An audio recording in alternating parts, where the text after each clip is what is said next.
Sejarah emansipasi perempuan di Indonesia tak lepas kaitannya dengan peran dan perjuangan Raden Ajeng Kartini. Kartini menjadi pelopor kebangkitan para perempuan Indonesia. Ia memperjuangkan hak-hak para perempuan yang selama ini keberadaannya tak dihargai dan diperlakukan tak adil. Melalui karya sastra dan gagasannya, seperti yang selalu ia katakan, jangan biarkan kegelapan kembali datang, jangan biarkan kaum wanita kembali diperlakukan semena-mena. Habis gelap, terbitlah terang. Kartini mampu mengubah keadaan para perempuan untuk mendapatkan kebebasan dan keadilan. Kartini telah menunjukkan bahwa perempuan bisa menentukan pilihan hidupnya tanpa paksaan orang tua, dan perempuan bisa meraih pendidikan setinggi-tingginya.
Assalamualaikum warahmatullahi wabarakatuh.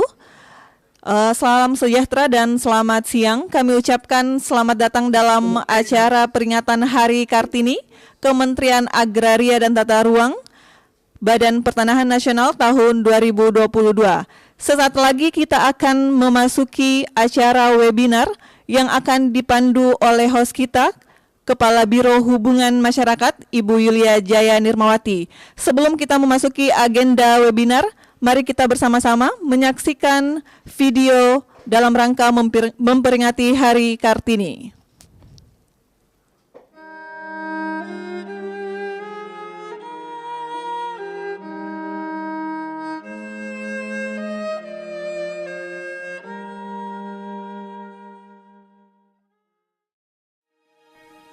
Sejarah emansipasi perempuan di Indonesia tak lepas kaitannya dengan peran dan perjuangan Raden Ajeng Kartini.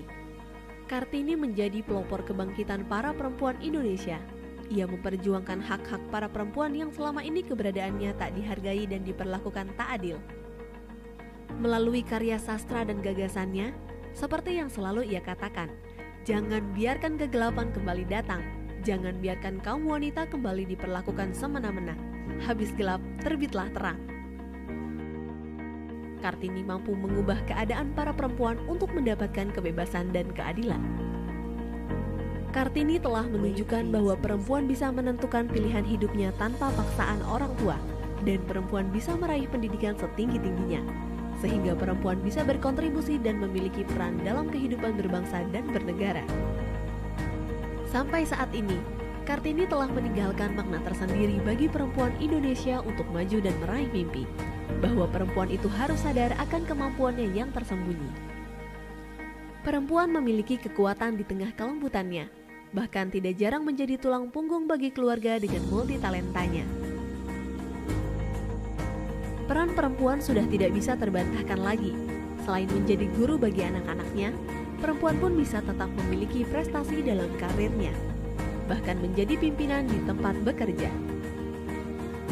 Namun, hal itu tentu tidak meninggalkan tugas utamanya sebagai ibu bagi anak-anak dan istri dari suaminya. Inilah yang menjadi spirit Kartini, perempuan modern, sukses, tapi tidak melupakan kodratnya. Kartini juga mengajarkan sebagai perempuan harus percaya diri untuk mewujudkan mimpinya dengan mengenal kekuatan dan kekurangan diri, serta memahami betapa berharganya diri.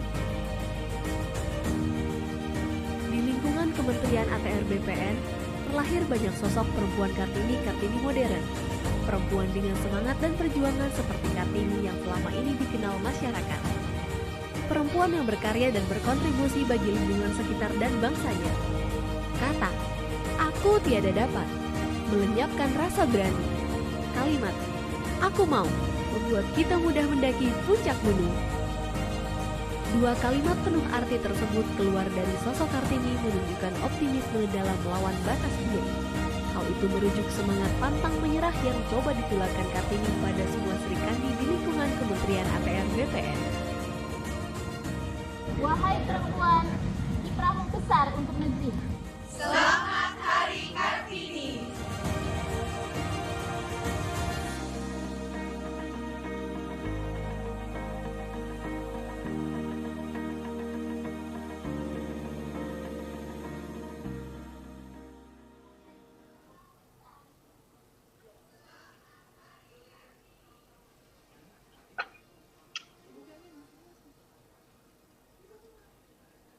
Assalamualaikum warahmatullahi wabarakatuh.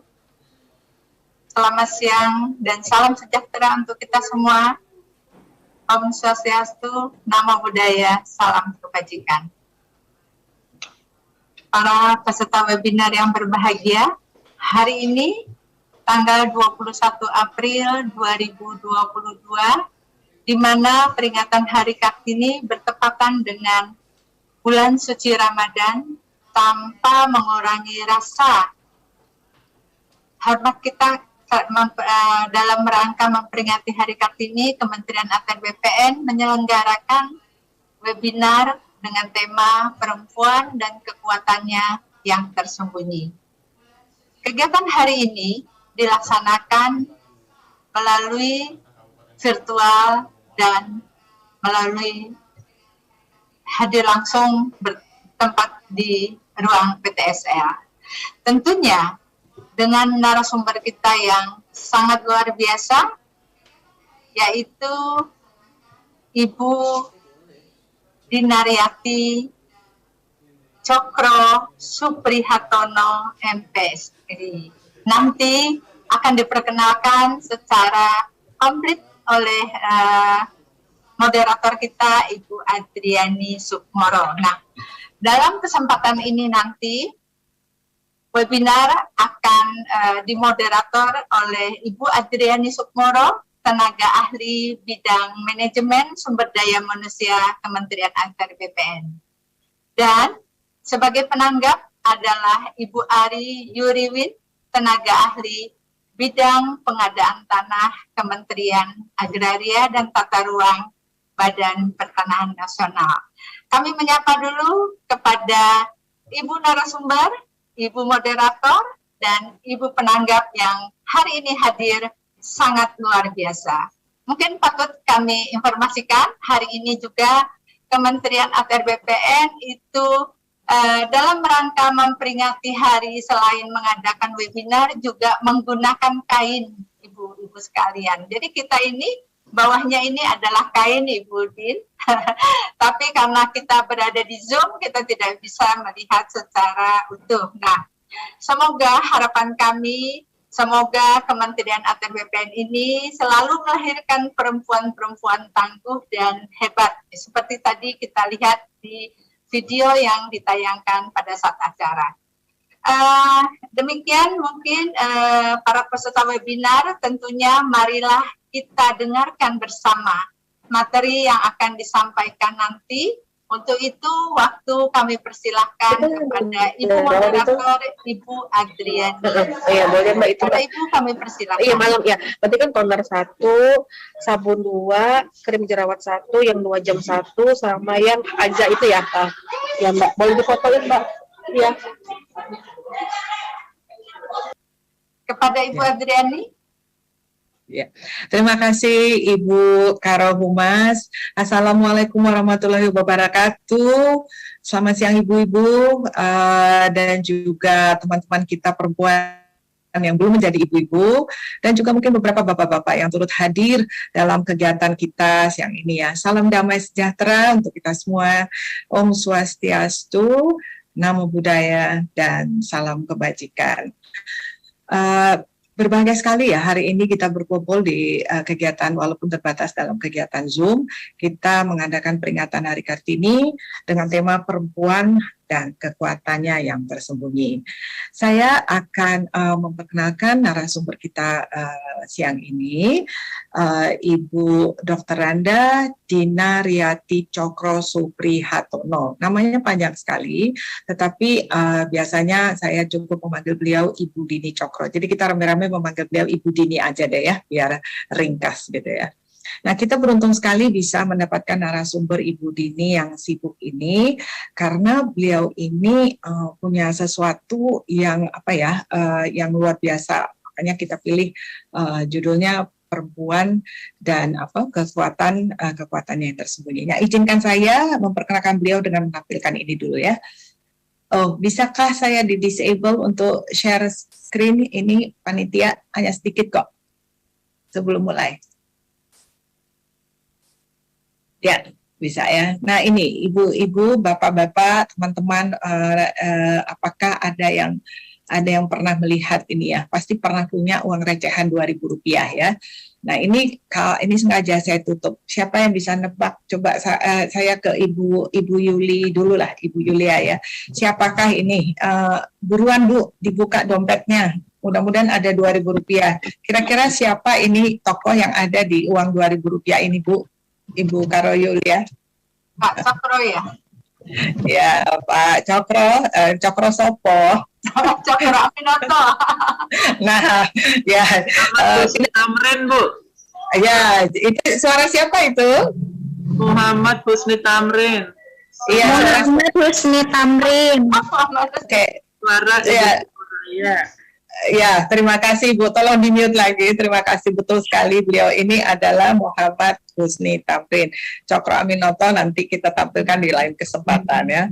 Beliau ini siapa gitu? Apa hubungannya loh? Ini kita kan mau mengundang Ibu Dini Cokro gitu. Ternyata beliau ini kita beruntung sekali. Ibu Dini Cokro ini adalah titisan darah langsung dari Muhammad Husni Tamrin, MH Tamrin gitu ya.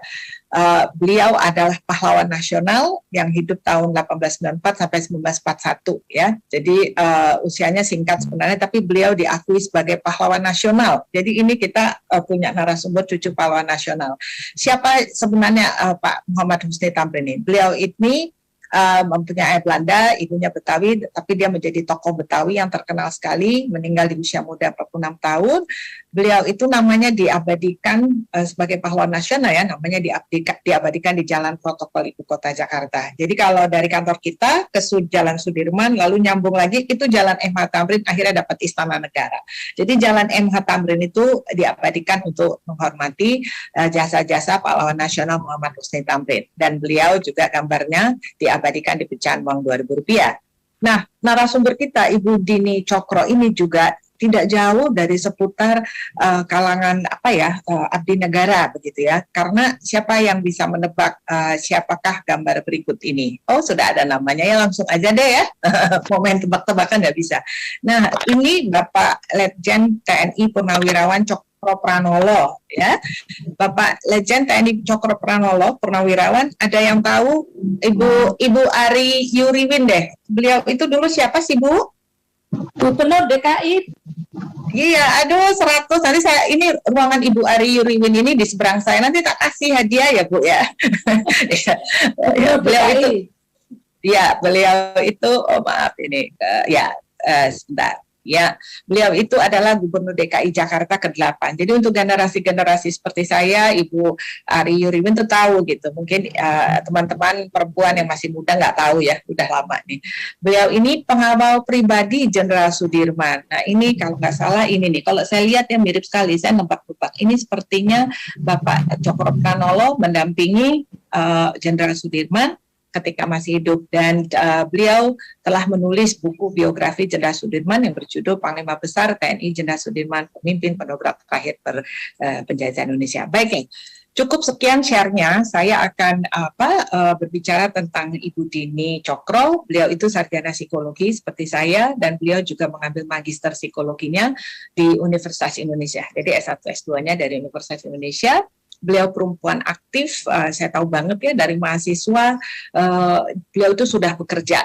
Di usia 23 tahun beliau menikah, dan di usia 23 tahun juga udah bekerja gitu, sambil tetap kuliah gitu.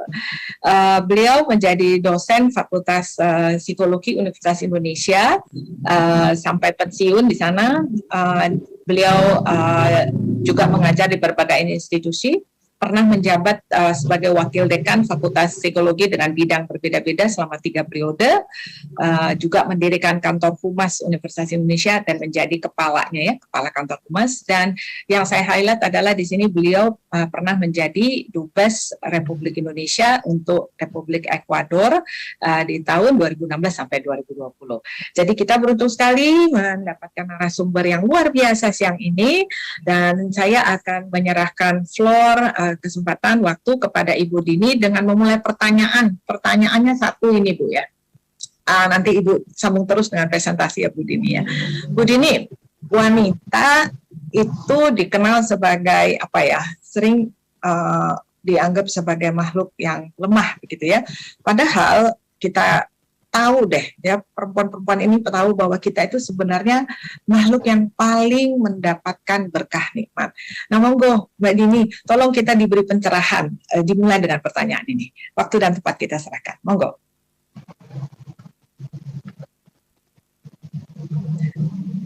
Masih di mute Mbak, masih di mute Mbak.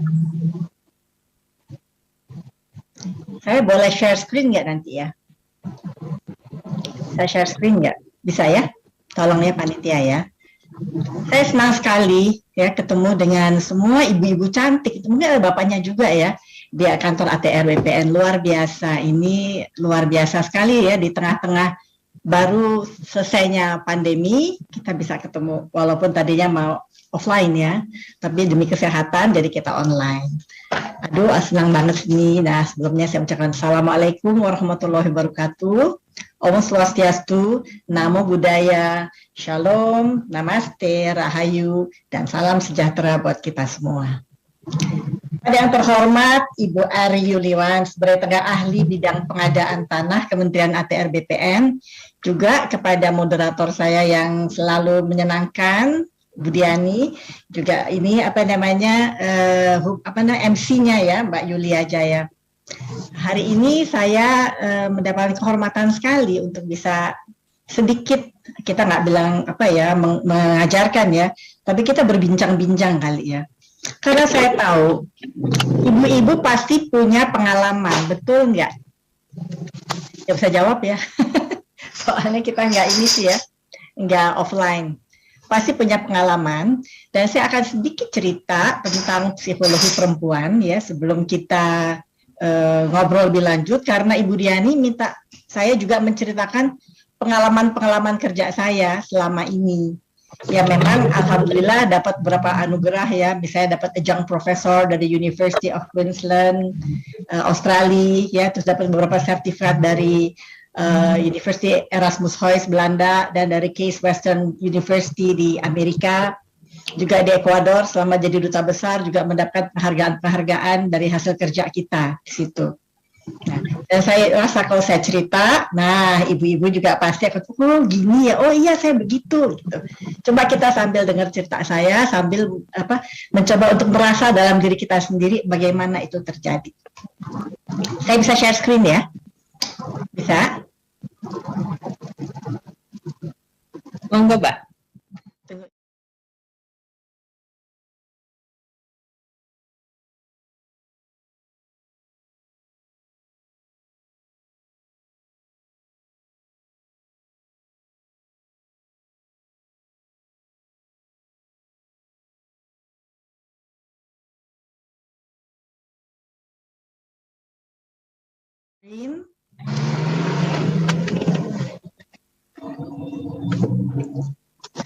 Bisa terlihat?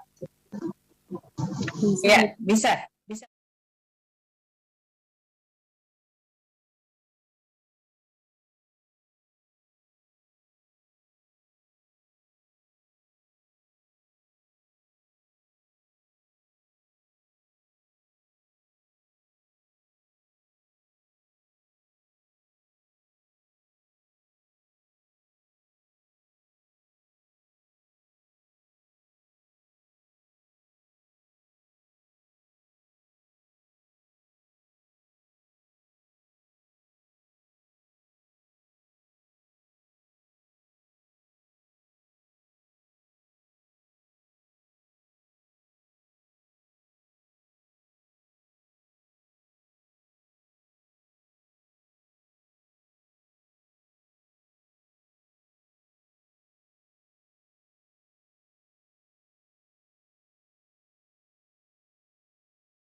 memang diharapkan peran perempuan ya, karena sebelumnya kurang punya peran penting dalam masyarakat, apalagi negara. Tapi kenapa ya, kalau dipikir-pikirnya walaupun diberikan kesempatan, kok perempuan nggak mengambil kesempatan itu? Nanti kita jawab kenapanya ya, bukan karena dia lemah, tapi ada sesuatu yang betul-betul menjadi prioritinya perempuan. Kalau dilihat tugas sebagai ibu rumah tangga ya, ibu rumah tangga deh, nggak usah perempuan yang punya karir ya, seperti ibu-ibu sekalian ya, tapi full ibu rumah tangga. Apa betul kita nggak ada artinya? Ya, coba ya, kalau seorang ibu rumah tangga tulen menuliskan CV-nya, coba perannya banyak kan? Sebagai chef, sebagai general manager, karena dia harus mengatur semuanya di rumahnya supaya rapih, beres. Ngatur keuangan yang pas-pasan juga. Kalau uangnya berlebih mah enak ya, tapi kalau uangnya pas-pasan kan dia mesti ngatur. Gimana mengatur menu supaya pas belinya gitu. Manajer keuangan, sebagai manajer keuangan, sebagai manajer teknik, kalau ada yang rusak, siapa yang harus cari tukang, yang harus kadang-kadang perempuan juga sigap bisa betulin sendiri loh. Manajer logistik mesti tahu jangan ada kekurangan, apalagi anak-anak, baju sekolahnya, bukunya, makanannya, kebutuhan rumah tangga, dan lain sebagainya. Dia juga sebagai perawat dan pendidik anak, pendamping suami pasti, manajer personalia. Karena apa? Karena kan kadang-kadang perempuan yang ngatur, kalau misalnya ada orang yang membantu di rumah atau ada keluarga yang tinggal, itu yang ngaturnya siapa? Kan si ibu rumah tangga. Dan public relation. Karena ibu itu sering bergaul, jadi dia bisa bercerita, bisa memperkenalkan keluarganya, menunjukkan betapa menyenangkannya keluarganya sebagai public relation. Jadi perannya banyak ya ternyata ya. Dan apakah peran itu mudah? Bayangan, semua kegiatan yang ada di kantor dilaksanakan oleh satu orang. Padahal kalau di kantor itu ada bidang-bidangnya kan. Tapi dalam rumah tangga itu semua peran perempuan. Dan kadang-kadang lebih hebat lagi. Ingat nggak ibu-ibu sekalian tahun 1998 ketika terjadi resesi besar-besaran dan terjadi PHK besar-besaran terhadap di dunia kerja.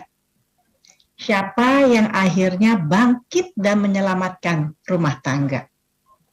Dengan segala cara, ada aja idenya supaya rumah tangganya itu paling nggak dapurnya bisa ngebul. Kalau kita baca-baca di koran kan, dengan kreativitasnya perempuan, dia mulai memasak, dia jual makanan, dia bisa ngambil baju-baju di tempat yang tidak mahal dan dia jual kembali. Jadi banyak sekali kegiatan-kegiatan yang dia kreatif yang dia bisa pilih untuk menopang supaya dapurnya tetap ngebul. Tapi meskipun dibuka kesempatan, kadang-kadang peran perempuan kurang terlihat dalam masyarakat. Kenapa ya?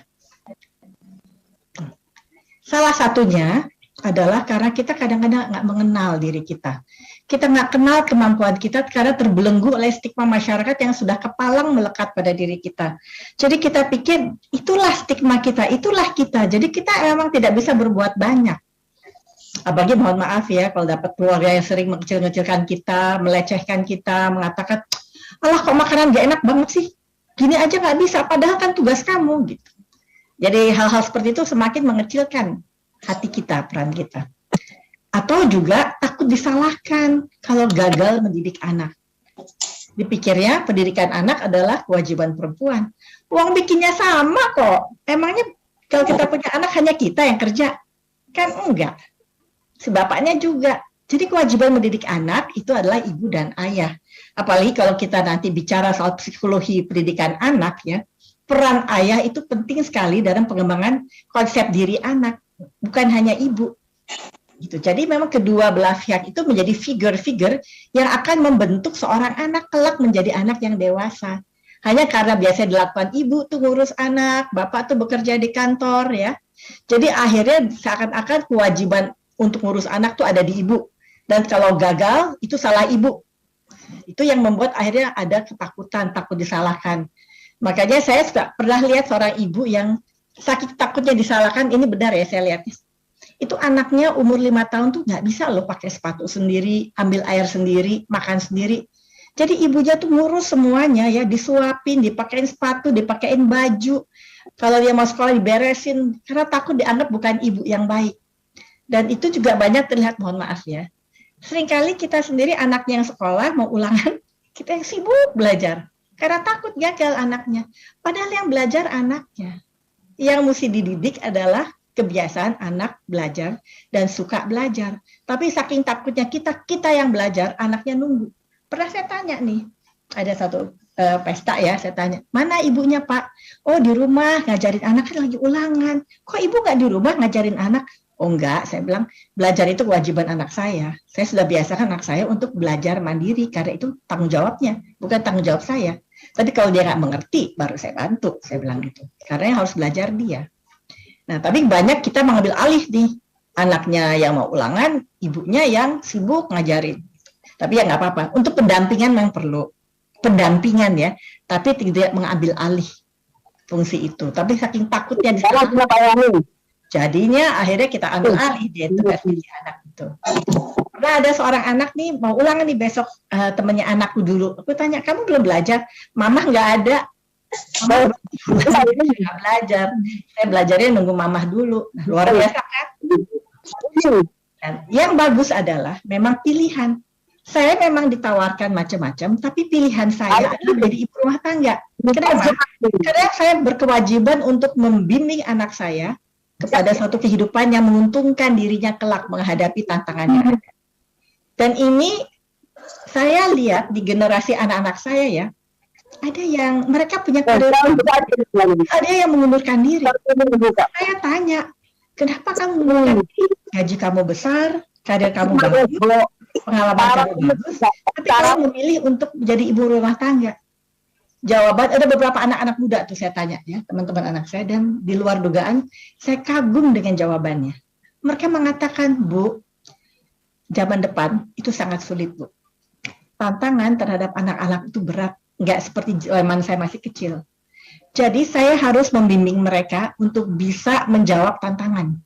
Karena di sekolah belum tentu mengerti bagaimana membimbing anak untuk suka belajar, untuk berdiskusi, untuk kreatif. Jadi saya isi di rumah. Oleh karena itu, saya lebih baik tidak bekerja, tapi saya banyak menyediakan waktu untuk anak-anak saya, supaya dia bisa siap menjadi anak-anak tangguh. Ya, ada satu paper saya mengenai anak tangguh ya, untuk menghadapi dunia masa depan ya. Jadi itu anak-anak tangguh itu memang harus diberikan suatu satu stimulan-stimulan yang khusus ya, yang kalau tidak dia lakukan di sekolah, karena tidak semua sekolah siap untuk memberikan itu orang tuanya lah yang berkewajiban untuk mendidik. Karena pendidikan utama memang adalah di rumah. Sehingga ada ibu-ibu muda yang saya lihat tuh pilihannya memang menjadi ibu rumah tangga, bukan karena tidak mau mengambil kesempatan.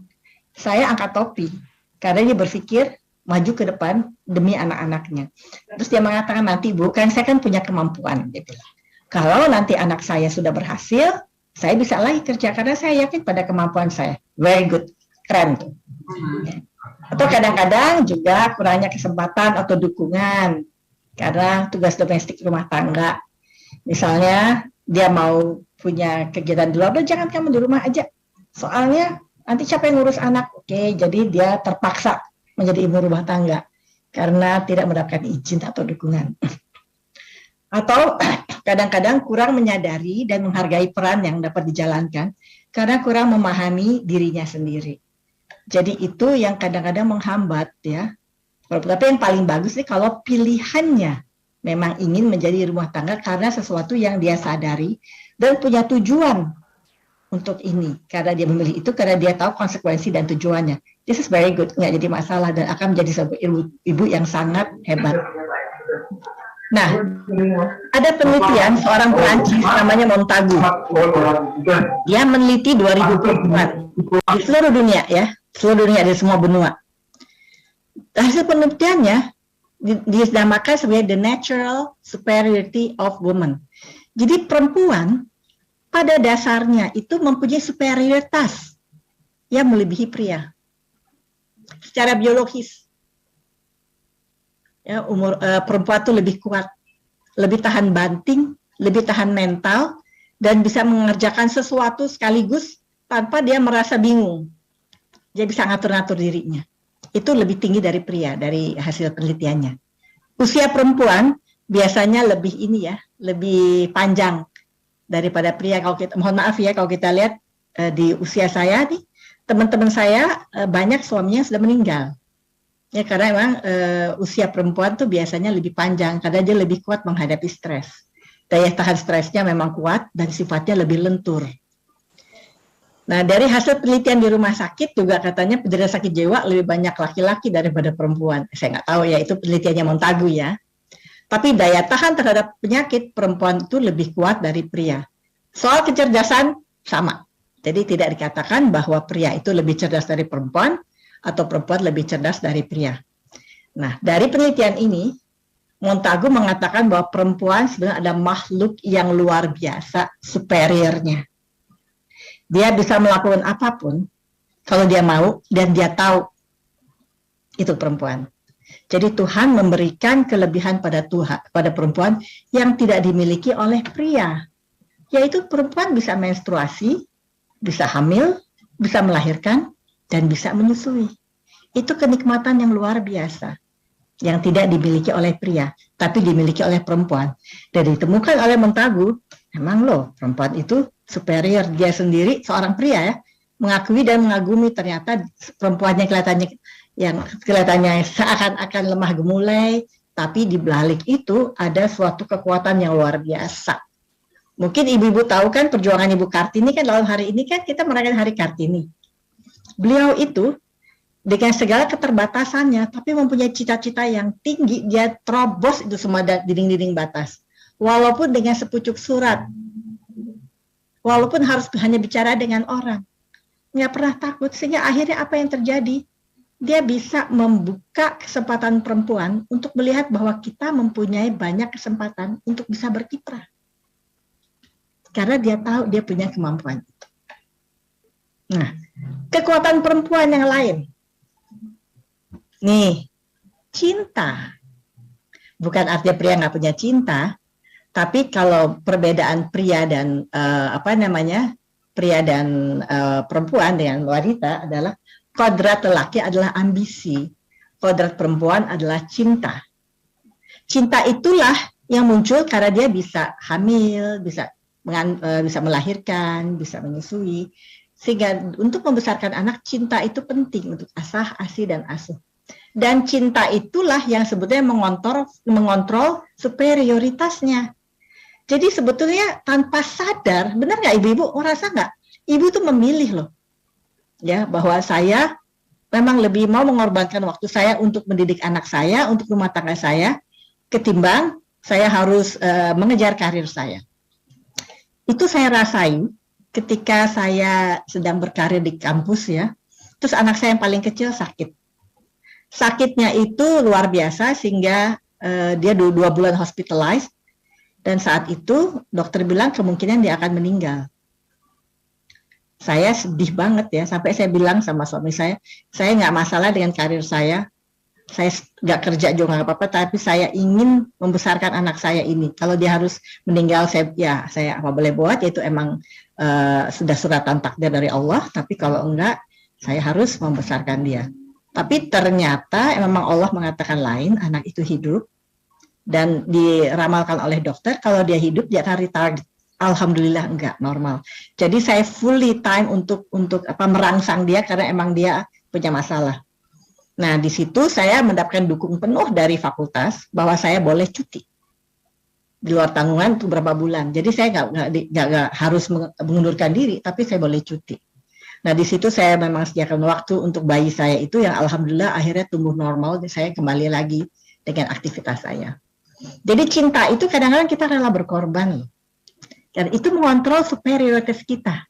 Tapi cinta itu juga kekuatan. Ya enggak? Coba kalau ibu, para pahlawan kita kan, dia cinta pada kemerdekaan. Dia cinta ingin membebaskan rakyat dari belenggu penjajahan. Karena cintanya itulah dia bisa mempunyai tenaga dan kekuatan dan superioritas yang dimiliki justru untuk punya kekuatan untuk bisa melawan. Kayak Ibu Kartini, dia punya kekuatan melawan. Malahayati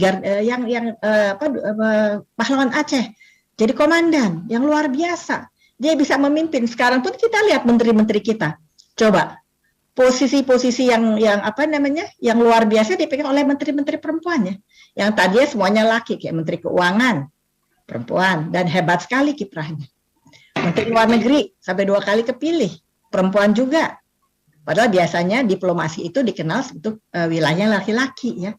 Menteri Kehutanan, bayangin, Menteri Kehutanan seorang perempuan dan lingkungan. Jadi kita lihat banyak tugas-tugas yang misalnya dilakukan oleh lelaki sekarang bisa di take over oleh perempuan. Dan saya lihat Presiden Jokowi akhirnya lama-lama lebih senang mengangkat kepala BUMN-nya itu perempuan nih belakangan ini saya baca ya. Jadi apa? Karena mungkin perempuan kalau dia cinta, dia all out kerja. Dia ingin membuktikan bahwa dia bisa. Dia ingin membuktikan bahwa dia bisa berhasil. Dan ia ingin membuktikan bahwa dia bekerja dengan baik, all out, tanpa pamrih. Saya rasa mungkin itu dirasakan juga oleh ibu-ibu ya. Ada nggak perasaan itu? Saya yakin pasti ada.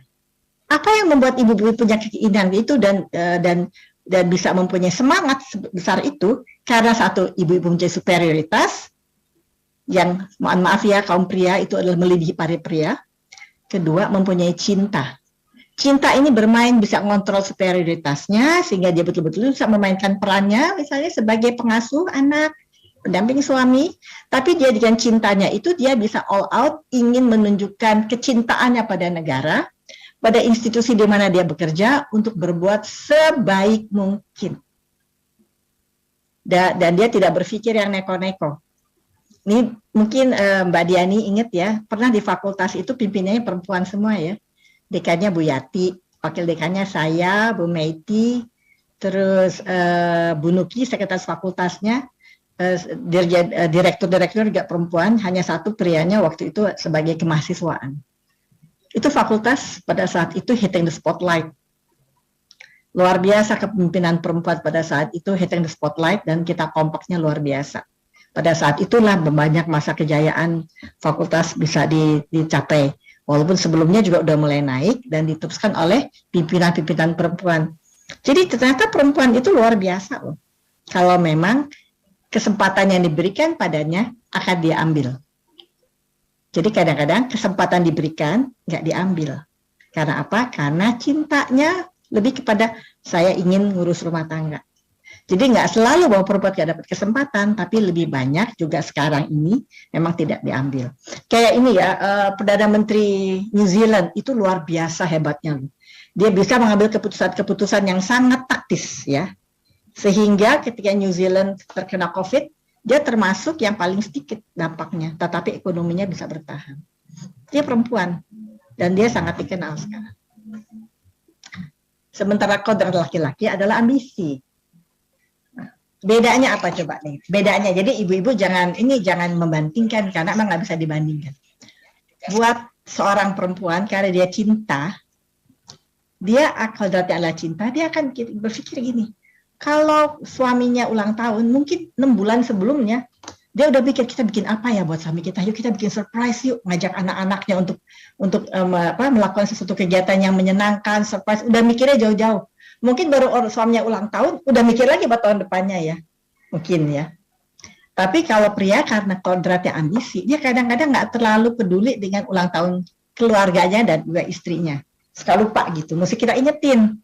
Tapi dia lebih ingat ulang tahun bosnya kali. Karena itu adalah kodratnya. Jadi tugas kita mempiarkan diri kita, bentar lagi saya ulang tahun loh. Kamu udah punya rencana nggak? Sebenarnya kita ngingetin dia, jangan lupa. Kalau lupa kan sedih juga loh. Pada hari-hari diemin gitu ya. Apalagi kalau dia lagi head over heels dengan kerjaannya. Jadi itu menjadi sesuatu yang bisa menjadi perbedaan ya antara laki dan perempuan. Sehingga prioritas kita perempuan nomor 1 adalah anak dan keluarga. Nomor 2 adalah anak dan keluarga, nomor 3 adalah teman-teman, nomor 4 baru ambisi kita kalau kita punya karir. Tapi kalau pria nomor 1 adalah ambisinya, nomor 2 adalah bosnya, nomor 3 baru keluarganya, nomor 4 baru istrinya. Jadi itu ada perbedaan dari fokus perhatian mereka.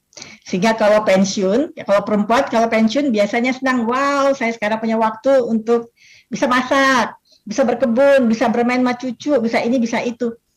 Dengan keluarga ya. Dengan pria kadang-kadang yang lebih terkena post-power syndrome, karena biasanya punya power dengan ambitionnya, terus kehilangan itu. Sehingga itu menjadi masalah tuh. Sehingga perempuan, ini kalau psikologinya ya, kalau sudah pensiun itu, lelaki menjadi lebih perempuan karena dia menjadi tergantung banget karena kehilangan powernya. Perempuan menjadi lebih maskulin pada saat itu. Seru kan ya? Nah, ya, begitulah secara psikologis perempuan dan laki-laki.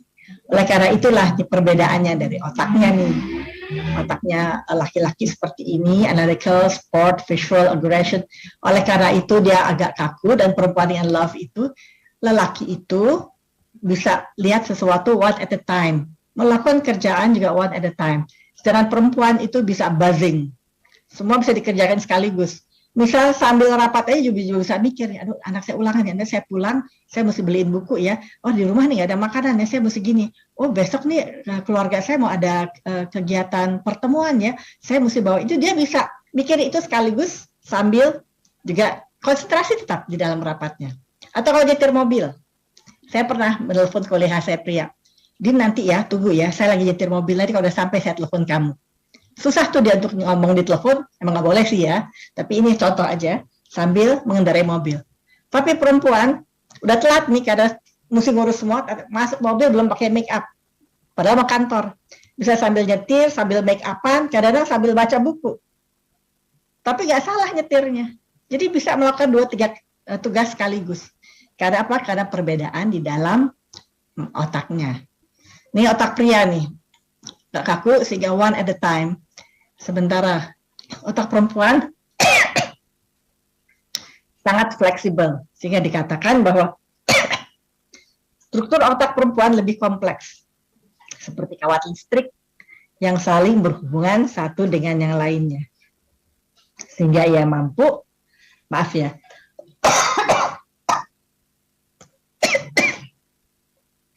mengingat banyak hal sekaligus, peduli pada banyak hal, dan pikirannya selalu bekerja. Menjalankan multiperan tanpa menggagalkan salah satu. Menjalankan banyak fungsinya. Maaf.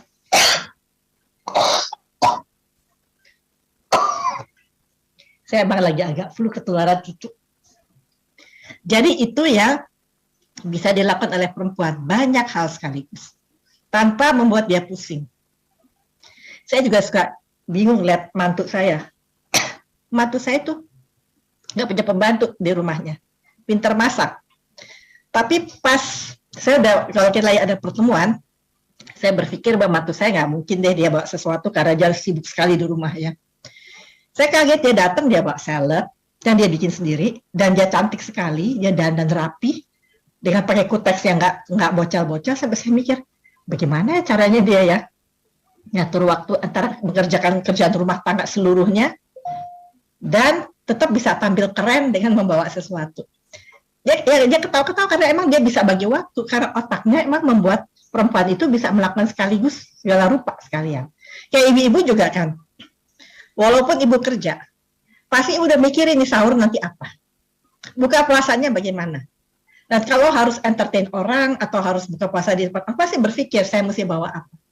Jadi semua dilakukan, tapi semuanya beres. Nggak ada yang ketinggalan. Saya yakin itu, Bu. Betul nggak, Bu? Bu jawab sendiri ya, karena kita nggak bertanya jawab. Oleh karena itu, kita mampu berperan ganda, multitasking. Dengan adanya cinta atau love, perempuan memiliki kemampuan untuk nurturing, menjembatani, memiliki empathy, mempunyai holistic approach, pendekatan yang holistik, dan fokus sekali menangani hal yang kecil-kecil, titik-titik.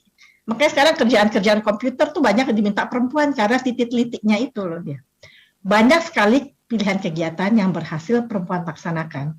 Dan dengan bermitra bersama perempuan akan membuat tim kerja ya, maksudnya bukan bersama perempuan, yang mohon maaf ya, bersama kaum pria akan membentuk tim kerja yang simbiose mutualistik. Jadi kalau perempuan dan pria, seperti halnya suami istri, itu ada plus minusnya, ada kelebihan dan kekurangan. Bekerja sama itu justru saling menguatkan.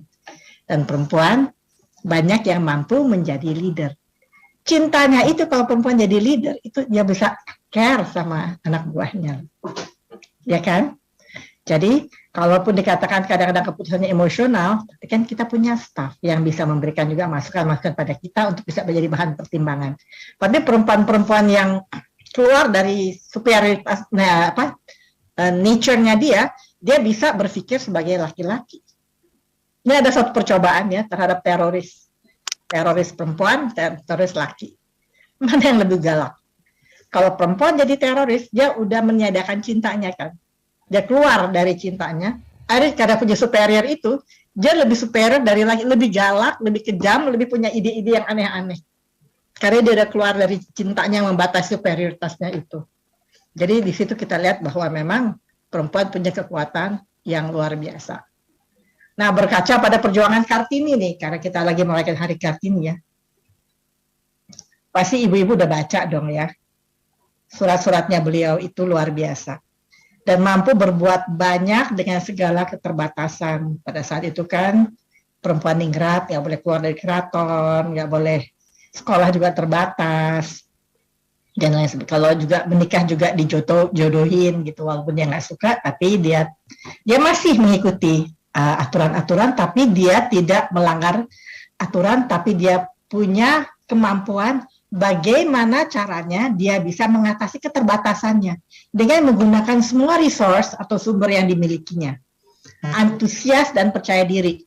Jangan lupa, ini ada perannya Kartono loh, kakak beliau, yang pandai sekali dan lebih banyak tinggal di Eropa, sehingga sering memberikan banyak masukan kepada Ibu Kartini. Itu kan banyak masukan, itu kan sebenarnya kesempatan ya, diberikan buku, diberikan bacaan, diberikan majalah-majalah yang membuat Ibu Kartini merasa hebat ya, bisa begini gitu. Gimana ya perempuan Indonesia bisa begitu? Ada dua, ada yang melihat itu sebagai kesempatan belajar dan punya cita-cita, ada yang cuma menikmati aja, oh iya begitu, atau don't care at all. Itu kan pilihan hidup ya. Nah, Ibu Kartini memilih untuk fight karena melihat kita ingin harus bisa juga perempuan-perempuan itu setara dengan laki-laki seperti halnya di Eropa. Nah, seperti teman saya nih yang dosen di UQ ya, dia bilang nih, sekarang nih perempuan nih kalau misalnya melahirkan, itu dia dapat cuti dan masuk setelah anaknya setahun. Selama ini bekerja dari rumah. Dan suami harus menolong 50-50. Nah, itu satu peraturan yang terjadi, sehingga akhirnya nggak boleh suaminya itu menyerahkan semua ke istrinya. Jadi itu adalah sesuatu pembagian yang sangat baik yang saya lihat ya. Nah, dan dia nggak pernah putus asa, tetap berusaha menghargai tata krama dan aturan, meskipun terasa masih dalam belenggu. Karena apa? Karena Kartini mempunyai self-leadership. Dia yang memimpin dirinya sendiri. Dia punya mimpi besar, punya motivasi kuat, selalu mau belajar dari buku-buku yang diberikan, berusaha dan bertindak, dan mempunyai semangat belajar. Nah, kalau ini tentang diri saya ya, karena saya suruh minta cerita tentang diri saya ya. Ya ini sedikit yang ya, saya menikah 23 tahun, masih kuliah, usia pernikahan saya 44 tahun, usia saat ini 68 tahun, punya 4 anak dan 7 orang cucu. Cucu saya yang paling besar, 2 orang udah remaja ya. Nah, ini tadi udah dibacakan oleh Ibu Diani apa kegiatan-kegiatan saya. Hanya saya diminta oleh memang mendirikan kantor Humas UI. UI itu nggak punya humas, jadi saya diminta sama Pak Rektor, padahal saya itu masih menjabat sebagai wakil dekan. Wakil dekan juga lucu, waktu saya diangkat jadi wakil dekan, saya ditanyakan oleh Pak Sarlito wakil dekan, kamu mau wakil dekan yang mana? Bapak menyuruh saya wakil dekan yang mana? Yang nggak ada aja ya, wakil dekan 4. Boleh, terus kerjaan saya apa? Kamu pikirin deh kerjaan kamu apa? Saya mesti mikir. Di situ saya berpikir mendirikan humas, kerjasama, juga mendirikan sistem, membuat sistem dan penelitian. Dan dari apa yang saya lakukan itu menjadi pilot project buat UI, makanya saya diminta untuk jadi kepala humas UI dan membangun kantor humas di UI. Nah, di dalam kegiatan itu, sebagai wakil dekan, karena saya suruh milih kerjaan saya berhasil membuat kerjasama training program dengan University of Queensland, Brisbane, Australia. Waktu itu si Queensland University itu ada ranking 30 dunia dan kita UI masih 250-an gitu ya. Saya bilang saya nggak mau dibilang bahwa saya harus nunduk-nunduk, pada merasa mau tunjukin bahwa Fakultas Psikologi itu mempunyai dignity. Jadi saya berdua sama Bu Yati wakil dekan 1 menunjukkan, membuktikan bahwa pendidikan kita itu bagus. Sampai akhirnya UQ mengakui, iya pendidikan kamu setara sama kita, walaupun grad universitasnya beda ya. Saya diterima loh, masa 2,00 diterima, sementara fakultas lain harus 2,75, khusus psikologi 2,00. Terus saya minta scholarship buat staf pengajar. Mereka tanya kenapa loh, saya bilang staf pengajar saya juga kan ingin berkembang, akhirnya dikasih scholarship dari mereka untuk staf pengajar. Satu lagi saya minta scholarship buat mahasiswa reguler, karena saya nggak mau ada perbedaan ya di situ. Nah, anaknya Ibu Ratna Megawangi juga salah satu mahasiswa saya di training program. Nah, akhirnya diberikan, oke, jadi setiap kali ada mahasiswa training program yang berangkat, ada mahasiswa reguler yang juga mendapatkan beasiswa untuk kuliah di situ. Jadi hubungan antara S1 reguler dan S1 training program itu erat. Jadi nggak ada semacam iri-iri. Satu lagi saya minta, terus Pak Dekan bilang, dimintanya banyak banget sih, biarin Mas, kita harus minta. Saya minta marketing CV, saya dibayar. Mereka bilang, hi Dini, how come? Yes, of course I'm working hard to get students and you just get it after 2 years in our university. Terus dia bilang, you are crazy. Yes, I'm crazy. For my university, I'm always crazy. Akhirnya dikabulkan. 50% dari biaya marketing saya dan apapun yang saya lakukan itu dibayar oleh UPI. Jadi break even point kita 8 mahasiswa. Sehingga kita dapat banyak dana untuk pengembangan fakultas. Jadi di situ kita perempuan tuh ada aja idenya, kadang-kadang buat kamu pria, kamu apa sih ini, kamu mikirnya enggak, nggak apa-apa. Namanya usaha, saya bilang. Tapi saya punya reasons, dan ternyata diterima. Nah, satu hal lagi yang saya agak bangga pada saat itu, adalah ketika saya memenangkan Q Project. Waktu saya bilang sama Pak Dekan saya mau ambil nih Q Project, ini adalah dana hibah dari Bank Dunia, $2 juta. Pada saat itu, titiknya adalah pada hard science faculties ya, dengan psychology as social science, bukan hard science ya. Tapi saya bilang saya mau ikut. Jadi nggak mungkin, kita kan bukan hard science, biarin, saya bilang. Paling tidak, kalau kita lakukan ini, kan 1 tahun kerjanya, kita punya blueprint. Kalau kita menang, kita dapat $2 juta, kita bisa lari, majuin fakultas. Kalau nggak menang, kita punya blueprint. Nggak ada yang percaya. Nggak apa-apa deh, saya kerja sendiri, sama 1-2 orang yang percaya, kita kerjain. Terus saya punya ide-ide yang dilakukan oleh fakultas hard science lainnya, sampai orang dari Bank Dunia ketika dia datang dan melihat kerja kita, dia kaget, dia bingung, bilang, wow, very original what you are doing. Saya bilang, ya, thank you very much. Mahasiswa semua mendukung. Akhirnya the only social science yang dapat Q Project adalah Fakultas Psikologi. Bangga kan? Jadi kita nggak boleh merasa kecil. Atau nggak mungkin, kita kan fakultas perempuan semua, masa iya ada yang mandang kita? No, nggak boleh. Kita mempunyai harga diri, kita mempunyai dignity, kita harus tunjukin. Nah, itu adalah modal saya bekerja. Dan di situ ternyata apa yang kita lakukan itu mendapat penghargaan. Oleh karena itu, Fakultas Psikologi satu-satunya faculty yang dapat Q Project $2 juta. Langsung kita membangun perpustakaan yang keren dan lain sebagainya. Saya nggak cerita, tapi pokoknya alhamdulillah deh gitu ya. Dan beberapa staf ahli yang sering saya duduki di sini, juga anggota tim Adipura. Jadi KLHK minta saya anggota tim Adipura, di samping Kemenkes juga saya bantu ya. Nah, di situ saya belajar mengenai pengolahan sampah, dan saya tahu bahwa Surabaya sepertiga kotanya itu sampah, listriknya dari sampah. Ya, hebat nggak? Jadi pengolahan sampah kita ini ternyata sangat bermanfaat untuk energi. Jadi kalau kita sangat serius dalam mengelola sampah, insya Allah nggak usah terlalu mahal bayar listrik. Dan saya diminta oleh Pak Presiden untuk menjadi duta besar di Ekuador. Saya kaget waktu saya telepon ya, saya lagi di fakultas, Bu Dini bisa ke Kemlu. Saya pikir saya suruh ceramah nih kayak sekarang gini. Oh ya, saya bilang Bu Menteri mau ketemu. Oh iya, saya pikir saya mesti bawa bahan apa? Nggak bawa ibu aja yang datang. Waduh, disuruh hari Jumat. Saya bilang, Pak, hari Jumat saya pimpin rapat. Tapi terus saya pikir masa Bu Menteri panggil saya ngawar ya. Oh iya deh, saya bisa. Saya datanglah ke sana. Sampai di situ ya Bu Menteri bilang, Pak Presiden minta kamu jadi duta besar. Saya kaget juga sih ya. Nggak kepikirkan. Saya kan nggak tahu kenapa saya jadi duta besar, karena saya kan bukan dekan, bukannya rektor, bukannya apa-apa ya, tapi rupanya banyak rekomendasi melihat saya kerja. Dan Ekuador adalah satu negara yang kedutaannya baru dibuka, tetapi pada saat itu nggak ada prestasinya, dianggap oleh Kemlu sebagai underdog. Jadi saya diterjunin sana untuk babat hutan. Dengan catatan, kalau saya berhasil, kedutaan kita akan tetap dibuka, tapi kalau nggak akan ditutup. At the end, salah satunya at the end, Ekuador panggil saya waktu saya mau pulang, dia bilang, Madam Ambassador, saya sangat menghargai kerja Anda luar biasa. kita harus menutup 10 kedutaan kita di dunia. Dan kedutaan dia nggak banyak, karena duta besar yang ada di Ekuador cuma 40 kedutaan. Harus kita tutup karena COVID. Nah, ketika di Asia cuma ada Malaysia dan Indonesia di ASEAN ya, ada Malaysia dan Indonesia. Yang mana kita harus tutup, tapi kita semua memutuskan yang Malaysia kita tutup, Indonesia kita pertahankan. Tetaplah kerjaan saya sebagai penceramah. Ini salah satu cerita nih, waktu saya dapat ajang profesor dari University of Queensland karena kerja saya di sana mengembangkan training program. Nah, penghargaan lain, saya juga ngajar di Seskoal, sehingga dapat satu calon jadi beasiswa dari Seskoal, dan ada yang lain-lainnya penghargaan dari presiden maupun dari universitas lain. Baliklah kita pada, ya di sini perempuan itu bisa berperan, itu kesuksesannya tergantung pada pilihannya dia, karena kodratnya cinta kasih dan kesempatan dan dukungan. Jadi saya pikir nggak ada masalah loh perempuan yang punya kesempatan untuk memilih sebetulnya.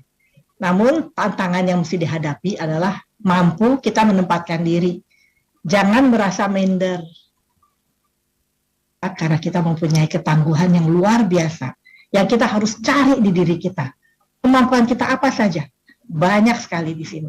Kita mesti mengenal diri kita sendiri. Jangan terlalu terbelenggu pada stigma-stigma dari luar. Dan ingat aja, ibu rumah tangga aja kan tugasnya banyak, yang bisa, kita mampu mengerjakannya, itu berarti kelebihan kita. Dan kita bisa memiliki peran, tanpa membuat satu peran itu tidak berjalan dengan baik. Kita juga adalah makhluk yang berani mengambil risiko. Ya, pada saat dibutuhkan, bisa perempuan tampil, muncul, dan berhasil. Dan kita harus mampu menghadapi stereotip gender dikaitkan pada kita. Dan ternyata, perempuan ini sangat penting. Perkembangan industri, kalau ibu lihat sekarang dengan perkembangan industri, dengan metaverse ya, dengan adanya semuanya serba digital, siapa yang punya banyak kesempatan tuh perempuan loh untuk bekerja. Kita lihat di masa COVID ini, banyak perempuan yang berjualan online ya dan berhasil. Dan itu loh yang saya kagum. Itu makanan-makanan yang ditawarkan itu. Jadi kalau kita makanan aja ya, ditawarkan itu bisa bervariasi dan enak-enak dan nggak kepikir bahwa itu adalah idenya yang dia bisa bikin makanan yang diramu demikian rupa sehingga membuat kita menjadi wow. Jadi akhirnya berhasil lah. Peran wanita dalam pembangunan masyarakat sangat dibutuhkan, terutama sebagai pendidik tunas bangsa. Jadi walaupun demikian, tetap karena kita punya cinta dan care, itulah yang membuat kita diminta untuk menjadi pendidik tunas bangsa. Apalagi sekarang kita lihat tantangan di depan itu sangat berat. Kita nggak boleh meninggalkan budaya kita, tapi kita harus didik anak kita menjadi a future leader. Minimal self leadership, leader buat dirinya sendiri yang nggak cepat putus asa, yang bisa bangkit dari keterpurukan. Karena tantangan itu berkali-kali lipat daripada yang kita hadapi sekarang. Nah, peran kita lah untuk ini, dan kita bisa melakukan ini. Dengan perkembangan dunia digital, diberi kesempatan bagi peran perempuan untuk mendukung ekonomi keluarga, tadi sudah cerita. Pemerintah juga memberikan kesempatan yang sangat baik dalam pemerintahan, legislatif, profesi, dan lain-lain ya. Jadi kayak DPR itu untuk legislatif kan 30% ya diminta dari perempuan untuk masuk. Cuman karena sistemnya yang terlalu menyenangkan buat perempuan-perempuan yang barangkali punya ID, ya sehingga akhirnya mereka sering nggak kepilih. Yang kepilih kadang-kadang ya barangkali yang punya kelebihan nih kali gitu ya. Fasilitas pendukung domestik sekarang udah sangat dimudahkan, semuanya udah serba digital, serba mudah, serba masinal ya, sehingga kita juga nggak usah ngulek lagi ya. Kayak saya mau bikin apa aja, beli ke pasar Mesik, minta bumbu yang udah kayak bilang rendang sekilo. Kalau dulu kan kita mesti ngulek ya, sekarang lebih mudah, semua lebih cepat. Belum lagi bumbu-bumbu yang udah jadi juga banyak ya, membuat kerjaan kita lebih cepat. Apalagi sekarang ada Gojek, ada Grab, ada macam-macam gitu ya. Dan kita bisa pesen yang nggak usah pergi-pergi, tinggal dianterin aja. Kita mau seharian berkiprah, tahu di rumah tuh ada semuanya melalui si GoGo itu ya, bisa kita pesan ya. Bantuan ekonomi keluarga berikan peluang bagi wanita untuk menjadi breadwinner, terutama COVID. Dan ingat bahwa suami itu adalah kepala rumah tangga. Sehingga komunikasi dengan suami itu Dan dukungan suami akan membuat peran ganda pasti akan berperan. Oleh karena itu, para perempuan, ayo percaya diri, tunjukkan peran aktif dalam kegiatan yang digeluti, tapi tetap menghargai pasangan. Kita bisa bermain peran gitu, bisa sekali berkomunikasi dengan baik, ya, tanpa harus sok-sokan tuh bisa. Kita mempunyai cinta, itu loh yang sangat kuat. Komunikatif dan bijaksana dalam bersikap. Suami adalah kepala rumah tangga, dukungan dan pengertian suami sangat penting. Punya skala prioritas dalam melaksanakan tugas kita. Kita punya energi dan kemampuan berpikir dan pandangan yang luas, sehingga kita bisa punya prioritas dan melakukan itu dengan baik. Dapat membagi waktu dan energi, satu langkah akan sangat bermakna. Nah, sedikit ya, dampak positif apa ya kalau ibu punya kegiatan luar negeri, di luar negeri. Mampu menunjukkan eksistensi diri kita sebagai manusia. Jadi karena kita mempunyai kelebihan-kelebihan yang kita miliki, dengan adanya kiprah kita seperti ibu-ibu sekalian yang sekalian ini, ada 500 orang yang semua itu dari kementerian ini atau RBPN, itu kan karena memilih untuk punya peran. Dan tunjukkanlah eksistensi diri kita. Bekerjalah dengan baik, tampilkan bahwa perempuan itu bisa diandalkan. Cuti melahirkan doesn't mean anything. Tetap prestasi bisa dijalankan. Lebih hidup, bisa lebih sedikit menunjukkan keluhan fisik karena kita senang kan. Sebetulnya itu bekerja di luar dan pulang ke rumah itu suatu variasi dalam hidup ya. Sehingga kesulitan di rumah itu kita bisa senyum karena kita bahagia dengan di luar gitu. Jadinya itu sesuatu yang membuat kita menjadi sedikit keluhan fisik. Dan waktu tersedia banyak menunjukkan pengertian hubungan yang enak, dan dengan adanya digital di mana kita bisa berhubungan dan lebih sering, itu biasanya kita komunikasi kita nggak terputus dan kita bisa tahu ya apa yang anak-anak inginkan dan tanyakan. Anak-anak biasanya lebih mandiri dan bertanggung jawab, dan pada umumnya kita merawat penampilan kita. Jadi walaupun kita sudah berusia tapi kita mau kelihatan komprot kan, kita tetap mau kelihatan cantik, merawat diri, tetap kelihatan segar. Nah itu kan punya kebahagiaan diri kita sebagai perempuan. Dan nanti saya cerita sebagai duta besar keuntungan saya perempuan, dan kita bisa membagi waktu. Ya dampak negatifnya kadang-kadang pada saat dibutuhkan kita lagi nggak ada, bahwa tidak semua kebutuhan anggota keluarga bisa kita penuhi dengan maksimal, dan kadang-kadang lelah juga. Misalnya kita mesti di luar rumah, kebetulan pas kerjaan tugasnya berat banget itu, sampai di rumah pengen istirahat, jadi ketika harus mengerjakan tugas rumah tangga kita kadang tunggu dulu deh, tapi untuk ada Gojek ya bisa pesen-pesen aja, jadi lebih tenang deh. Izin Ibu Dini, ini ada satu pertanyaan bagus ya. Jadi saya pikir sebelum Ibu Dini masuk ke cerita gembira nanti ini saya lihat ya, selama menjadi duta besar Republik Indonesia atau Ekuador, ini saya ajukan dulu pertanyaan dari Ibu Nur Aziza, biasa kita panggil Ibu Inung. Pertanyaannya soalnya bagus banget. Nanti Ibu Ari menanggapi di akhir sesi saya pikir ya. Tapi ini takut kehabisan waktu, jadi saya bacakan aja. Beliau bertanya begini, Bu Dini, terkait maraknya kasus bunuh diri di mana ada kejadian ya, seorang ibu itu bersama anak-anaknya itu bunuh diri ya, dia membawa anak-anaknya itu bunuh diri karena terdesak terdesak oleh situasi. Ada ibu ini depresi akibat perilaku suami dan juga desakan ekonomi ya, jadi kombinasi gitu. Nah pertanyaan dari Ibu Inung, pertama, di manakah kekuatan wanita itu yang bisa dikembangkan, dioptimalkan agar jangan sampai terjadi seperti itu ya, sampai memutuskan bunuh diri, tidak ada jalan lain gitu ya, sepertinya gitu ya. Yang kedua, apa yang terjadi dengan kekuatan tersembunyi wanita yang ternyata tidak bisa menahan atau melawan tekanan batin itu, sehingga memutuskan melakukan perbuatan yang fatal tadi itu. Dan yang ketiga, bagaimana menyeimbangkan tekanan yang menimpa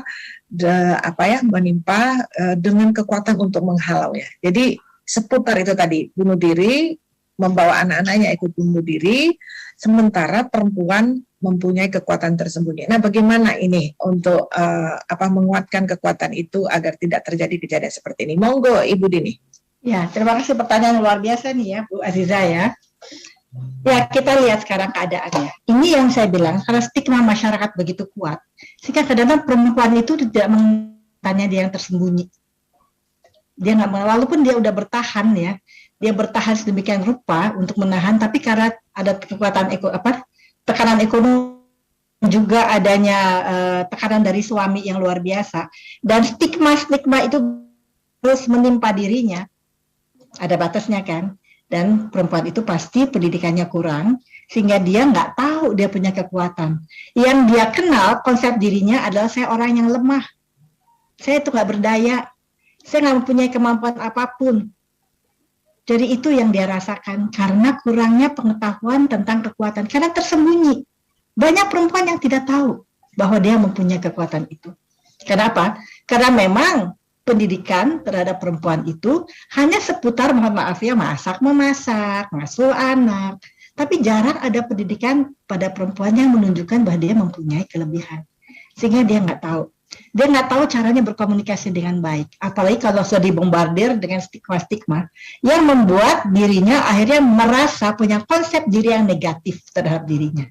Nah, manusia, nggak laki nggak perempuan, akan banyak bertindak sesuai dengan konsep dirinya. Apa yang dia kenal tentang dirinya. Kalau dia nggak kenal dia punya kelebihan, dia nggak punya jalan keluar, nggak tahu bagaimana cara. Kan bisa aja dia tiba-tiba kalau suaminya lagi mana, dia bawa anaknya, dia kabur aja gitu, misalnya ke rumah orang tuanya atau ke rumah kerabatnya, atau dia udah mempunyai perencanaan bahwa dia akan menjalankan hidup, atau dia akan bicara baik-baik dengan suaminya untuk mengatakan bagaimana mengatasi masalah ini. Tapi karena dia nggak tahu kemampuan itu, jadi nggak terjadi. Kenapa dia bunuh anak-anaknya? Itu karena cinta. Sengsaranya hidup di dunia tanpa uang yang cukup, dengan deraan dari mungkin suami yang sering menyiksa keluarga. Dia nggak tega, anaknya dia tinggalkan begitu saja, dan harus menghadapi penderitaan. Jadi membunuh anak-anaknya dan dirinya itu adalah bagian dari cintanya dia. Dengan segala keterbatasan kemampuannya, pengetahuannya, dan konsep dirinya yang sudah memang negatif, membuat dia memilih jalan itu. Dan karena cintanya, dia nggak tega meninggalkan anaknya, maka dia ajak anaknya serta ke alam baka. Di sini memang kita harus kembali melihat program-program perempuan itu mungkin tidak melulu pada keterampilan yang selama ini selalu dilakukan ya, tapi kita juga mesti punya waktu untuk perempuan bisa mengenali dirinya. Punya session yang appreciative inquiry misalnya, mereka bisa dirinya sendiri. Dan ada kontak dengan sesama perempuan untuk melihat jalan keluar yang barangkali dilakukan oleh perempuan lain terhadap masalah yang mirip-mirip yang bisa. Nah, karena hal itu belum dianggap penting saat ini, makanya kurang ada session seperti itu. Karena perempuan perlu, untuk mengenal dirinya, kita mesti tahu, mesti ada feedback juga dari lingkungan, dan diberikan kesempatan introspeksi. Kayak misalnya ibu rumah tangga yang saya cerita, saya cuma ibu rumah tangga. Padahal kalau kita introspeksi, ternyata kegiatan ibu rumah tangga itu luar biasa kan, sulitnya. Dan belum tentu perempuan yang punya peran di luar itu bisa mengerjakan 100% full-timer ibu rumah tangga. Karena terus terang membosankan, tapi tekanannya banyak sekali. Tapi banyak perempuan yang rela melakukan itu. Hanya gitu, giliran dia salah sedikit, yang dapatnya negatif stigma. Kamu masakannya kok keasinan. Tapi kalau lagi enak, ya dinikmati aja, nggak ada tuh positive feedback buat dia. Sehingga akhirnya dia nggak mengerti bahwa dia mempunyai kelebihan. Jadi memang dia tersembunyi, mesti dikeluarkan. Makanya adalah dengan membantu memberikan feedback. Sehingga kalau misalnya ada nasihat rumah tangga atau perkawinan, barangkali ini harus menjadi hal yang penting juga untuk disampaikan. Supaya perempuan-perempuan juga bisa tahu dan mengenal dirinya sendiri. Dan pria juga bisa menghargai perempuan suami karena tahu, karena perempuan itu memang sangat bermanfaat, bukan bermanfaat dalam arti negatif ya, tapi dia mempunyai peran yang vice versa ya, antara dua belah pihak. Di sini adalah kerjasama antara Espol dengan Lemigas, pembuatan laboratorium minyak yang tersertifikasi. Jadi ini banyak, dan ini adalah kerjasama antara PTDI dengan perusahaan importir dari suku cadang dan pesawat-pesawat CASA di Ekuador. Jadi alhamdulillah ya sudah banyak kemajuannya sehingga saya mendapatkan Prima Duta Award nih dari Presiden melalui Menteri Perdagangan karena berhasil memajukan perdagangan di situ, terutama mobil Toyota kita tuh makin banyak diimpor dari Indonesia. Toyota Fortuner yang paling laku, Toyota Rush sama Toyota Innova dengan spare parts-nya. Jadi akhirnya perdagangan kita naik pesat. Jadi saya dapat Prima Duta Award dari Presiden dan saya serahkan kepada Toyota di sana sebagai capaian yang mereka peroleh. Ya. Terus saya dapat juga ini Eloy Alfaro Award dari wartawan dan juga Mundo Gold Award dari pemerintah Ekuador. Jadi sebagai capaian-capaian kerjaan diplomasi kita. Jadi walaupun saya bukan diplomat karir, saya seorang dosen ya, tapi ternyata bisa menjalankan kerjaan diplomasi dan anak buah saya semua laki. Dan di situ saya harus terus terang aja cobaannya berat ya buat seorang perempuan karena pertama kali mereka look down. Mereka nganggap ini kok perempuan kok suka dandan ya, bisa kerja nggak dia. Ternyata saya pekerja keras. Jadi di situ saya rubah etik kerja bahwa kita mesti kerja keras, kerja cerdas saya bilang, berdoa dan ikhlas. Jadi ini kira-kira dan saya sempat nulis buku juga di situ. Ada yang bahasa Spanyol, ada kaleidoskop, dan ada yang bahasa Indonesia. Ya. Sehingga di sini, a strong woman loves, forgives, walks away, let go, tries again, and preserve, no matter what life throws at her. Perempuan sebenarnya tangguh. Asal dia mau dan kenal dirinya. Tapi kadang-kadang banyak perempuan yang nggak kenal dirinya, nggak tahu kemampuannya, dan nggak tahu bahwa dia adalah makhluk yang kuat. Karena kualitas itu bukanlah suatu accident, bukanlah suatu kebetulan, tapi itu adalah pilihan-pilihan kita dari berbagai alternatif. Sebagai putusan-putusan yang intelijen dan skillful execution, sehingga kita bisa menjadi perempuan yang tangguh, yang tetap bisa berkembang, mengembangkan diri, tapi tetap menjadi seorang ibu dan istri yang baik, karena kita bisa membagi waktu kita dan berperan ganda. Nah, mungkin di situ sedikit paparan saya. Dan jika ada pertanyaan, monggo silahkan saya akan coba untuk jawabnya. Waduh, luar biasa Ibu Dini. Kita sudah kembali nih. Kita kembali di akhir-akhir. Stop share aja ya. Biar bisa stop share ya. Kita kembali di akhir-akhir pemaparan Ibu Dini. Alhamdulillah bisa kembali. Lampu sudah hidup di kantor Sisingamangaraja, kantor pusat. Ini saya coba cek dulu, Ibu Ari Yuriwin, apakah engkau sudah kembali? Sudah, Ibu. Waduh, ya. Ibu Dini, kita sekarang mau dengar nih penanggap kita, Ibu Ari Yuriwin. Beliau tenaga ahli Menteri Bidang Pengadaan Tanah. Beliau tuh ada segudang pertanyaan. Nanti peserta lainnya kalau ada pertanyaan, monggo. Silakan, Ibu Ari. Baik, terima kasih Bu Andiani. Salam kenal Bu Dini Cokro, luar biasa. Kenal Bu. Pengalamannya yang luar biasa dan memotivasi teman-teman di ATR BPN untuk melakukan perubahan gitu ya. Nah, karena ini dalam rangka Hari Kartini dan tadi berkaca pada perjuangan Kartini, di mana dengan semua keterbatasan kondisi pada saat itu, Kartini memiliki self leadership ya. Nah, tentunya inilah yang perlu kita ambil hikmahnya dengan kondisi saat ini di mana kita sebagai orang tua ya, di mana kita sebagai orang tua ini menghadapi tantangan ke depan yang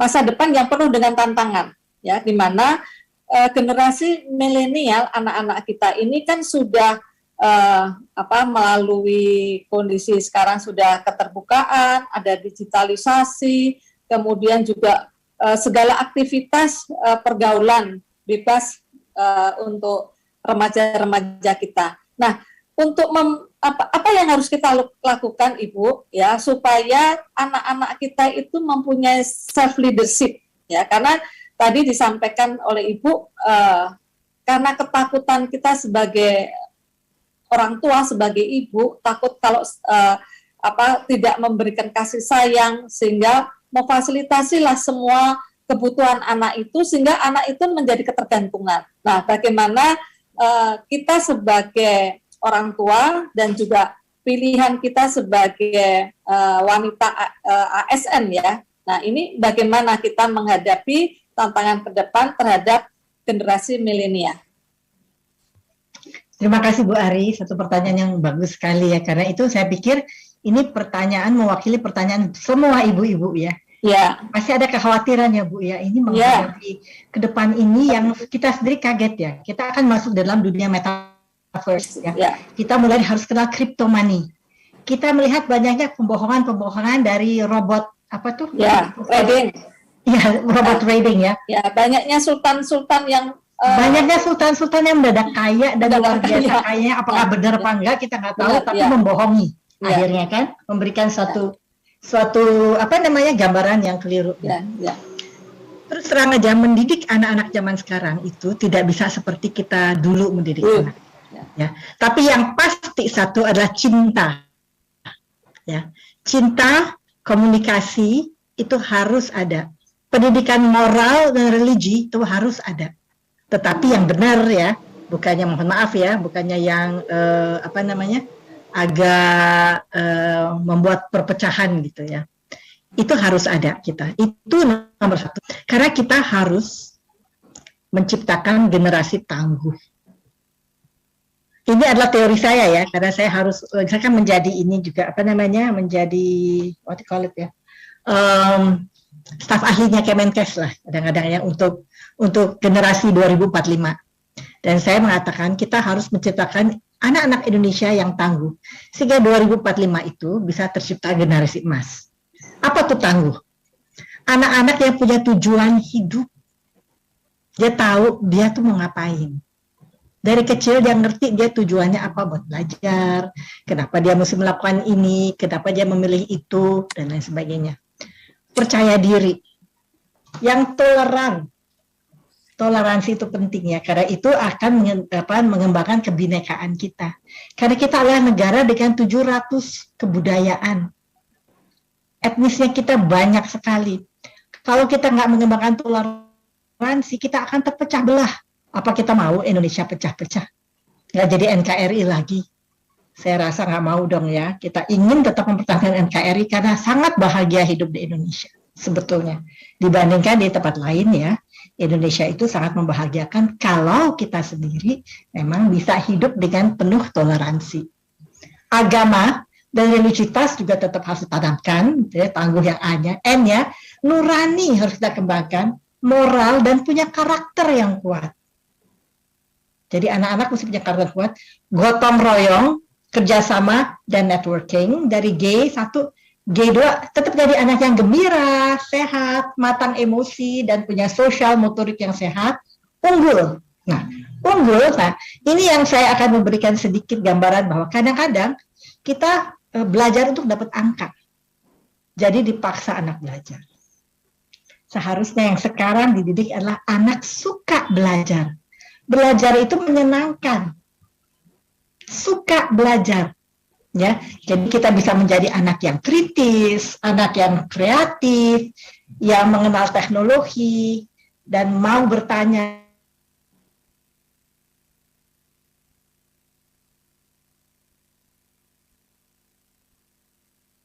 Ya, saya mau tanya-tanya dulu, gitu. Jadi anak-anak itu harus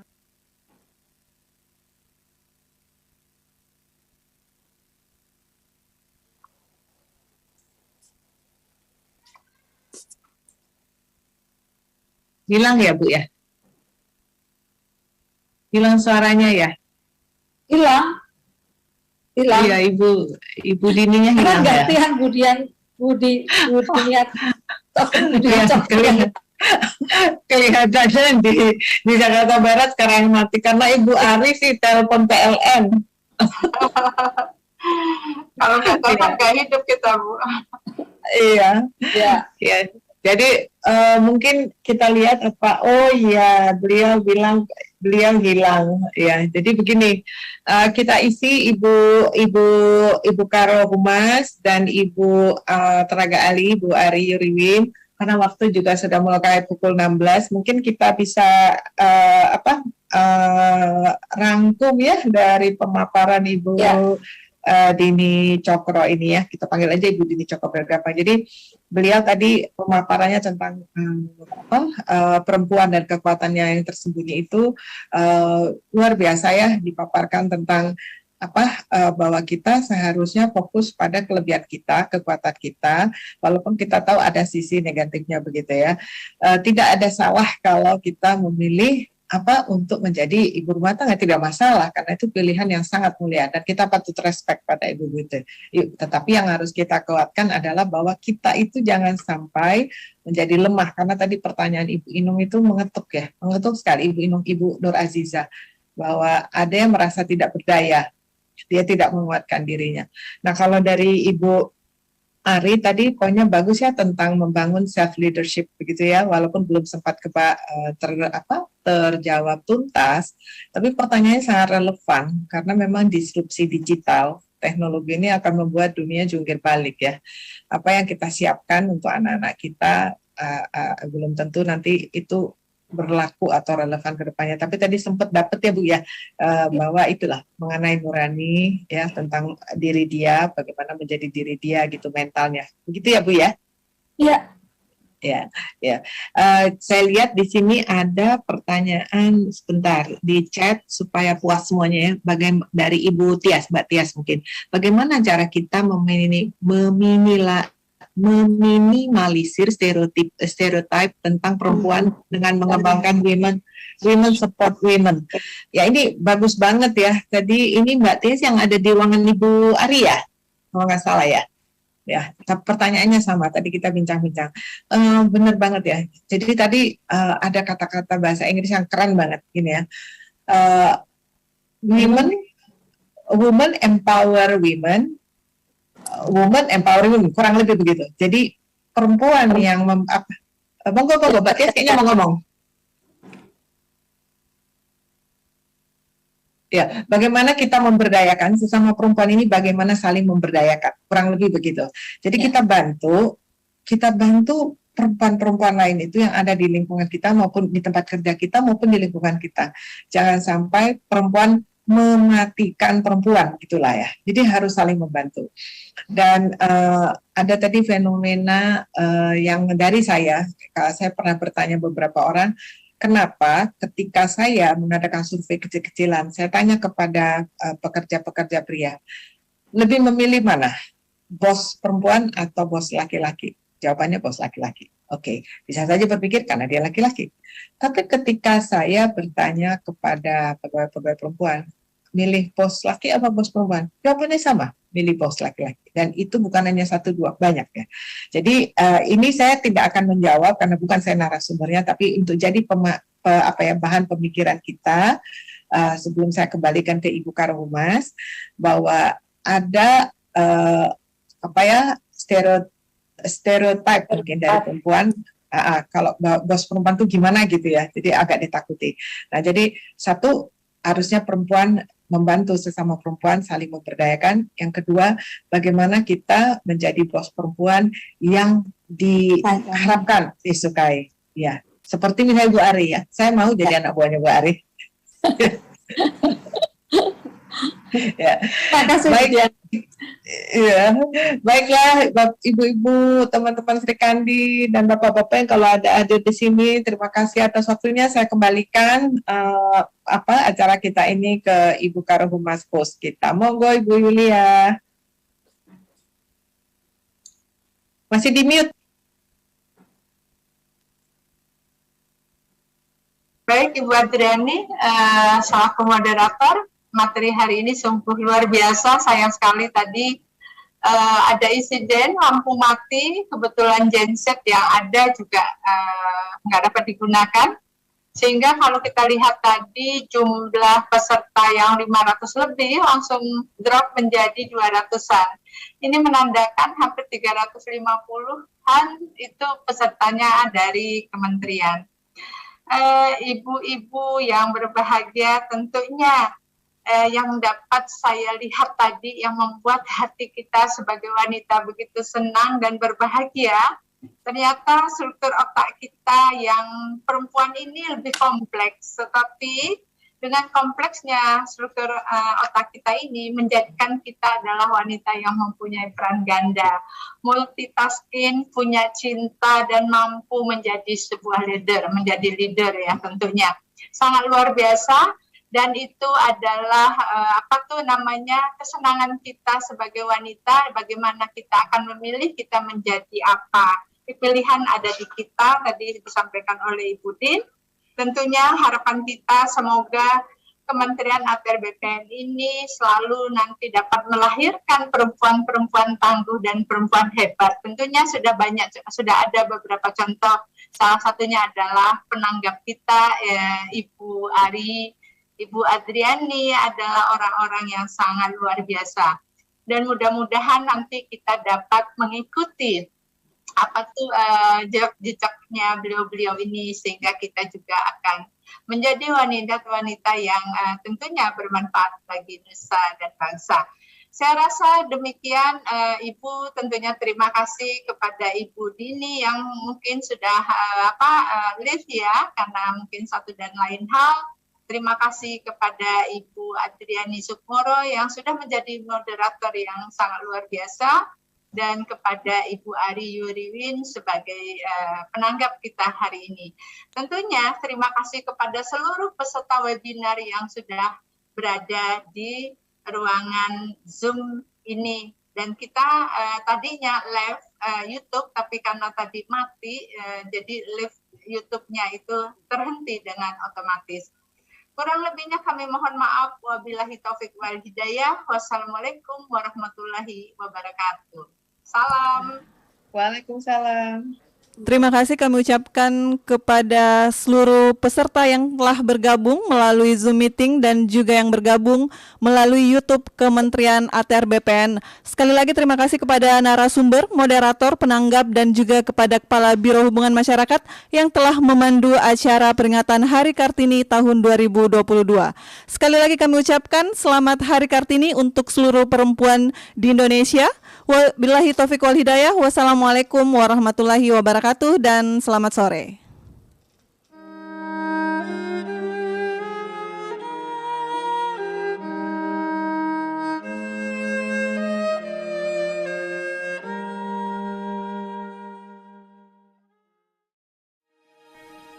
Sejarah emansipasi perempuan di Indonesia tak lepas kaitannya dengan peran dan perjuangan Raden Ajeng Kartini.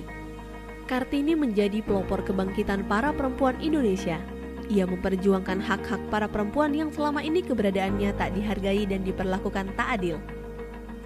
Melalui karya sastra dan gagasannya, seperti yang selalu ia katakan, jangan biarkan kegelapan kembali datang, jangan biarkan kaum wanita kembali diperlakukan semena-mena. Habis gelap, terbitlah terang. Kartini mampu mengubah keadaan para perempuan untuk mendapatkan kebebasan dan keadilan. Kartini telah menunjukkan bahwa perempuan bisa menentukan pilihan hidupnya tanpa paksaan orang tua, dan perempuan bisa meraih pendidikan setinggi-tingginya, sehingga perempuan bisa berkontribusi dan memiliki peran dalam kehidupan berbangsa dan bernegara. Sampai saat ini, Kartini telah meninggalkan makna tersendiri bagi perempuan Indonesia untuk maju dan meraih mimpi, bahwa perempuan itu harus sadar akan kemampuannya yang tersembunyi. Perempuan memiliki kekuatan di tengah kelembutannya, bahkan tidak jarang menjadi tulang punggung bagi keluarga dengan multitalentanya. Peran perempuan sudah tidak bisa terbantahkan lagi. Selain menjadi guru bagi anak-anaknya, perempuan pun bisa tetap memiliki prestasi dalam karirnya, bahkan menjadi pimpinan di tempat bekerja. Namun, hal itu tentu tidak meninggalkan tugas utamanya sebagai ibu bagi anak-anak dan istri dari suaminya. Inilah yang menjadi spirit Kartini, perempuan modern, sukses, tapi tidak melupakan kodratnya. Kartini juga mengajarkan sebagai perempuan harus percaya diri untuk mewujudkan mimpinya dengan mengenal kekuatan dan kekurangan diri, serta memahami betapa berharganya diri. Di lingkungan Kementerian ATR BPN, terlahir banyak sosok perempuan Kartini modern. Perempuan dengan semangat dan perjuangan seperti Kartini yang selama ini dikenal masyarakat. Perempuan yang berkarya dan berkontribusi bagi lingkungan sekitar dan bangsanya. Kata, "Aku tiada dapat," melenyapkan rasa berani. kalimat "Aku mau" membuat kita mudah mendaki puncak gunung. Dua kalimat penuh arti tersebut keluar dari sosok Kartini menunjukkan optimisme dalam melawan batas hidup.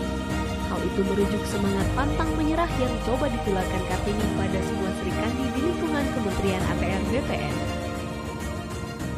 Wahai perempuan, kiprahmu besar untuk negeri. Selamat